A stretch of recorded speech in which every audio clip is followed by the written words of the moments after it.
Here's the script with timestamps removed in paragraph form. We are back with more of our conversation with Amal and George Clooney. Look at the way these two look at each other. I can't get over this. The power couple joined us in studio on a very big day for them. It was their 8th wedding anniversary. George Clooney spent decades saying he would never marry again. Then Amal appeared, and suddenly Hollywood's most famous bachelor became a husband, a father, and a completely different man. But Brad Pitt knew George before all of that, and he noticed something the cameras missed. Amal did not just change George. She forced him to face the one thing he had spent his whole life avoiding. What happens when a charm stops working? The man who made loneliness look glamorous. Before Amal, George Clooney had turned bachelorhood into a brand. It was not just that he was single. Plenty of stars were single. George made it look like a philosophy. He had the villas, the motorcycles, the friends, the jokes, the confidence, and the kind of smile that made people believe he had life completely figured out. But Brad Pitt knew better. Brad knew that George's humor was not just humor. It was armor. Every sharp joke, every prank, every effortless appearance was a way of keeping the world entertained enough that nobody looked too closely. That was part of what made their friendship work. When Brad and George came together through the Ocean's films, Hollywood saw two impossibly handsome movie stars having the time of their lives. The press saw the banter. The fans saw the chemistry. The crew saw the practical jokes. But underneath that, Brad saw something more complicated. George was the kind of man everyone wanted around because he made life feel lighter. He had already been married once to Talia Balsam, and that marriage had ended in 1993. After that, George seemed to draw a line through the idea completely. He dated. He was linked to famous women. And he had relationships that looked glamorous from the outside, including names like Elizabetha Canales, Renee Zellweger, and Jennifer Seal Newsom moving through the public conversation around him. But nothing seemed to stay. And to Brad, that was the clue. George was not incapable of love. He was terrified of what love required after the charm wore off. The night at Lake Co. that changed everything. The story has been told so many times that it almost sounds like a scene from a film. July 2013, Lake Co., George Clooney's home. A mutual friend asks if they can bring someone over. George says yes. Amal Alamuddin arrives on her way through Italy. And somehow the man who had spent years avoiding marriage meets the woman who would make him rethink everything. The detail that always stayed with Brad was not that George met Amal. It was how quickly George changed afterward. At first, George tried to play it cool. That was what he did. He could turn anything into a joke. He could make even panic sound charming. But Brad had known him too long.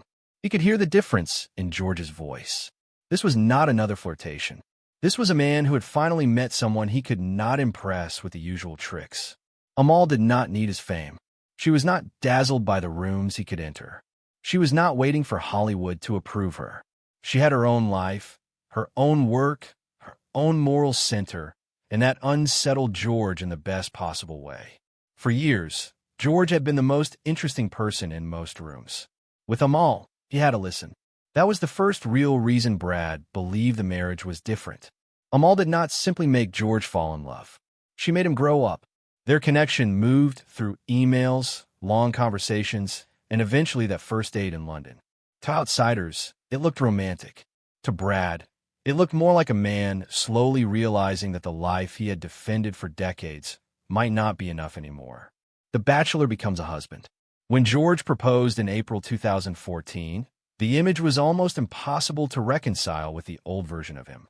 The man who had joked for years about never marrying again was suddenly on one knee waiting for an answer from a woman who had managed to make him nervous. That alone told Brad everything. George Clooney did not get nervous easily, but Amal made him human. Then came Venice. The wedding in 2014 was everything the public wanted from a Clooney love story. The water, the boats, the elegance, since the famous guests and the old-world romance of Italy wrapping itself around one of Hollywood's most famous men. But the real moment was not the spectacle. It was the look on George's face. Brad had seen George win rooms, own premieres, charm journalists, and carry films with that relaxed movie star confidence. But standing beside Amal, George looked less like a legend and more like someone who had finally found a place to rest. And for a while, it seemed like that was exactly what happened. The Bachelor became a husband. Then in 2017, he became a father. And that was where the real test began, because falling in love with Amal was one thing. Living every day as the changed version of himself was something completely different. When a fairy tale became a schedule, Ella and Alexander changed everything. For George, fatherhood was not just a new chapter. It was a new language. He had spent most of his life moving according to his own rhythm. Film sets, flights, premieres, writing, directing, dinners, long nights with friends. His life had been full, but it had been his. Twins do not care about rhythm. They create their own. Suddenly, George Clooney was not just the charming man at the center of a room. He was an older father, waking up in the middle of the night, learning the small humiliations and joys of parenthood, discovering that no award, no review, no career triumph can prepare a person for two children needing him at once. Brad found it funny at first. Of course he did. George panicking about diapers, sleep, and being outnumbered was too good not to tease. But beneath the jokes, Brad saw something tender. George was trying. Not casually, not performatively, truly trying. He wanted to be a good husband. He wanted to be a present father. He wanted to prove that Amal had not made a mistake betting on him. But life was not simple. Amal's work did not slow down because she had married a movie star. If anything, her public profile made everything around her louder. She moved through legal cases, international conversations, human rights work, and high-pressure responsibilities that had nothing to do with Hollywood glamour. George's world moved differently. His commitments pulled him toward Los Angeles, Manhattan, Venice, Cannes, press tours, production offices, and film sets where everyone still expected the George Clooney they knew. The charming one, the available one, the one who made work feel like a party. At home, he was supposed to be something quieter. A husband, a father, a steady presence. That was the conflict Brad started to notice. The problem with a perfect marriage. George once said he and Amal did not really argue. To the public, that sounded romantic. To Brad, it probably sounded dangerous in a way most people would miss. Because Brad had been through enough life to know that silence is not always peace. Sometimes silence means two people understand each other so deeply that they do not need conflict. But sometimes silence means the difficult conversations are being postponed because nobody wants to damage the beautiful version of the story. That became the new insight. Brad seemed to understand the pressure on George and Amal was not that their marriage was secretly chaotic. It was that everyone needed it to remain graceful. But George and Amal were not just any couple. They were treated like proof that maturity, beauty, intelligence, fame, and purpose could all come together without friction. So what happens when friction appears? Where does it go? Brad knew that George's instinct was to protect people by saying less. If something hurt, George made a joke. If something scared him, George became charming. If something felt too emotionally exposed, he redirected the room until nobody noticed. That works in Hollywood. It does not always work in marriage. Amal's world was built on precision, argument, moral clarity, and seriousness. George's world was built on timing, instinct, deflection, and performance. Neither world was wrong, but they demanded different versions of him. With Amal, George had to be accountable in a way fame had never required. He could not just be loved for being entertaining. He had to be present. He had to listen. He had to show up for a life that was not arranged around him. Julia Roberts and the life George used to understand. George Clooney and Julia Roberts have always had the kind of chemistry Hollywood knows how to sell. It began with Ocean's 11, then continued through Ocean's 12, Confessions of a Dangerous Mind, Money Monster, and later Ticket to Paradise. Every time they stood beside each other, the room seemed to loosen. The jokes came easily. The timing was effortless. Their friendship had the warmth of people who did not need to explain themselves. That is what made the public so obsessed with them. But Brad understood the connection differently. Julia was not simply another woman in George's orbit. She belonged to the part of George's life where everything felt familiar.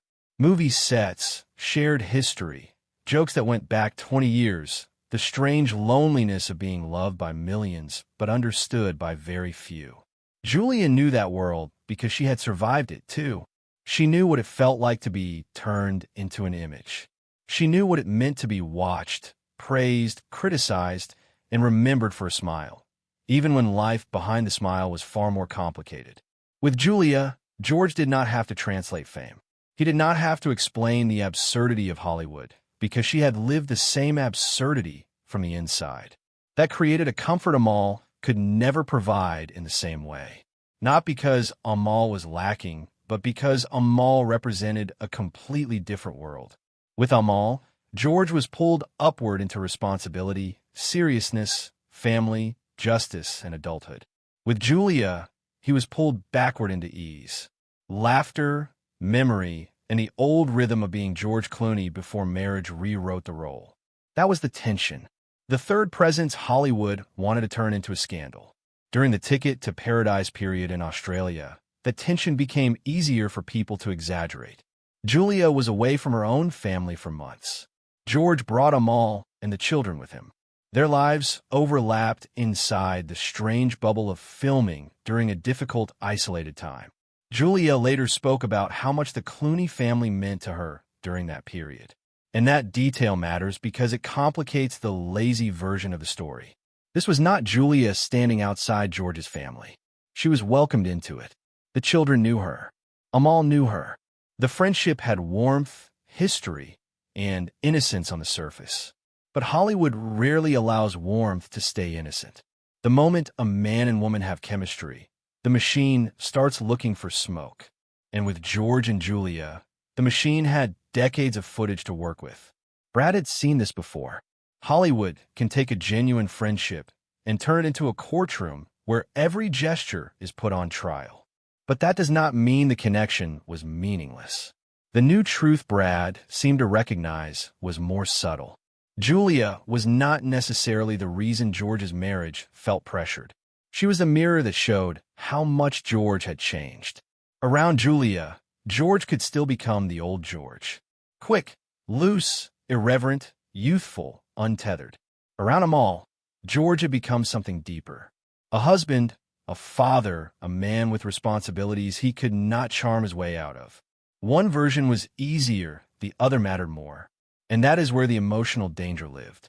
What Brad really saw. Brad Pitt was uniquely positioned to understand this because he was not just a co-star. He was a witness. He had known George before Amal. He had watched the Bachelor years. He had seen the jokes, the deflections, the fear of commitment disguised as confidence. Then he watched Amal arrive and change the entire emotional temperature of George's life. Brad also knew what it meant when a relationship became public property. He had lived inside one of the most analyzed romantic lives in modern Hollywood. He knew what it felt like for strangers to think they understood a marriage because they had seen photographs. He knew how quickly sympathy could become judgment, and how quickly love could become a storyline other people felt entitled to finish. So when Brad looked at George and Amal, he likely saw something the public missed. He did not see a simple fairy tale. He saw a man trying to protect a family while still carrying the habits of a man who had survived by staying emotionally mobile. That is the real reason this marriage fascinated him. George loved Amal. That was never the mystery. The mystery was whether George knew how to remain fully present in the life Amal had helped him build. Because falling in love is one thing. Living as the changed version of yourself is something else. At Lake Co, George could be the romantic husband. In Venice, he could be the man who finally surrendered. In London, he could stand beside Amal's sharper, more serious world. In Los Angeles and Manhattan, he could return to the old machinery of fame. Around Julia, he could remember the life that had once felt effortless. Around Brad, he could admit things without fully saying them. But the question underneath all of it remained the same. Who was George when nobody was watching? The real reason. So what is the real reason behind George Clooney's marriage? It is not that Amal trapped him. It is not that Julia stole him. It is not that Brad uncovered some simple secret that makes the whole story collapse. The real reason is that Amal became the first woman who made George Clooney choose a life bigger than his image. That sounds beautiful, but it came with a cost. Because the image of George Clooney was easy to love. The real man was more complicated. He was older than the myth, more frightened than the smile suggested, more sentimental than the jokes allowed, and more dependent on the people he loved than he probably wanted to admit. Amal did not marry the poster. She married the man behind it. And marriage forced George to discover whether he could live without hiding behind the poster anymore. That is what Brad understood. The public wanted to know whether the marriage was perfect. Brad understood that perfection was never the point. The real question was whether George and Amal could keep choosing each other once the fantasy became logistics, children, distance, careers, exhaustion, and the quiet ache of two powerful people trying to meet in the middle. Julia Roberts enters the story because she shows the contrast. With Julia, George remembers who he was. With Amal, George confronts who he has to become. That does not make Julia the villain. It makes her the emotional echo, the familiar room, the old song, the person who can make George laugh in a way that looks suspicious only because the world has forgotten that deep friendship can be intimate without being destructive. But even an innocent connection can become dangerous if it becomes the place someone goes to avoid the harder work at home. That is the line Brad seemed to worry about. What happens now? Today, George Clooney's marriage remains one of the most watched relationships in Hollywood because it carries a story people still want to believe. Together, George and Amal built a family, a foundation, and a life that looked nothing like the future George once imagined for himself. But Brad Pitt's quiet understanding of that marriage adds a deeper layer. He does not see it as a fairy tale frozen in Venice. He sees it as a living thing, something that has to survive travel, age, parenthood, fame, public expectations, old friendships, private fears, and the dangerous comfort of becoming the person everyone expects you to be instead of the person your family needs you to become. That is why the real reason behind George Clooney's marriage is not just love. It is transformation. Amal did not simply become George's wife. She became the dividing line in his life. Before Amal, George could always return to the safe identity of the charming bachelor. After Amal, that identity no longer fit. He had children waiting for him. He had a wife whose world required seriousness. He had a home that needed more than charm. And he had friends like Brad who could see when the smile was doing too much work. Maybe that is why Brad's perspective feels so powerful. He is not judging George from the outside. He is recognizing him from the inside. He knows what it means to be loved as an image and still feel unknown as a person. He knows what it means to have the public turn private pain into entertainment. And he knows how easy it is for a man to mistake emotional escape for freedom. George Clooney's greatest challenge was never getting married. It was staying emotionally present after marriage took away the old hiding places. And maybe that is the part of the story Hollywood rarely understands. A perfect marriage is not one without tension. It is one where both people keep returning to the truth before the silence becomes too comfortable for George. That truth may be simple but frightening. Amal is not the woman who ended his freedom. She is the woman who showed him that freedom without emotional courage can become another kind of loneliness. And Julia, for all the speculation surrounding her name, may not be the great threat people imagined. She may simply be the reminder of the George Clooney who existed before responsibility, before fatherhood, before late-night worries about whether he was doing enough for the people who mattered most. Brad saw both versions. The man who could light up a movie set with Julia Roberts, and the man who looked at Amal Clooney as if she had reached a part of him nobody else could touch. That is the real story. Not a scandal, a choice. The choice between being admired by everyone and being known by one person. The choice between the comfort of the old self and the responsibility of the new one. The choice George Clooney has had to keep making every day since the night Amal walked into his home near Lake Co. and quietly changed the ending he thought he had already written. So now the question is not whether George Clooney's marriage is perfect. The question is whether perfection was ever the right thing to ask from it. Because sometimes the most powerful love stories are not the ones without cracks. If you enjoyed this video, please like and subscribe.